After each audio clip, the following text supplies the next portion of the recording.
Hello viewers, আসসালামু আলাইকুম। যে যেখান থেকে দেখছেন আশা করি সকলে ভালো আছেন, সুস্থ আছেন। আলহামদুলিল্লাহ, আপনাদের দয়ায় আমরাও ভালো আছি।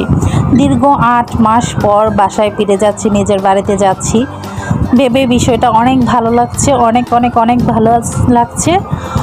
আমি একটা প্রবলেমের কারণে বাড়ি থেকে বাইরে ছিলাম, সবাই জানেন, এটা আপনাদের সাথে শেয়ার করেছি। আমার প্রবলেমটা কিছুটা সলভ হয়েছে, তাই আমি বাড়িতে যাচ্ছি এবং কি আমার বাড়িটা চুরি হয়েছে, অবশ্যই আপনাদের সাথে শেয়ার করব, ওই জন্যই বাড়িতে যাচ্ছি। দেশের কিছু পরিস্থিতিটা খুবই খারাপ ছিল, দেশের মানুষের জন্য খুব খারাপ লাগতেছে, কিছু নিজে থেকে করতে পারি নাই। পরিস্থিতি খারাপ থাকার কারণে নেটও খারাপ ছিল, নেট ছিল না, ইন্টারনেট ছিল না। ইন্টারনেট দেওয়া হয়েছে, তারপর আমি যেই সাইটটাতে ছিলাম ওই সাইটটাতে ইন্টারনেট খুবই দুর্বল ছিল, যার কারণে আপনাদের সাথে আমার যোগাযোগ ছিল না, ভিডিও আপ দিতে পারি নাই। তার জন্য আমি আন্তরিকভাবে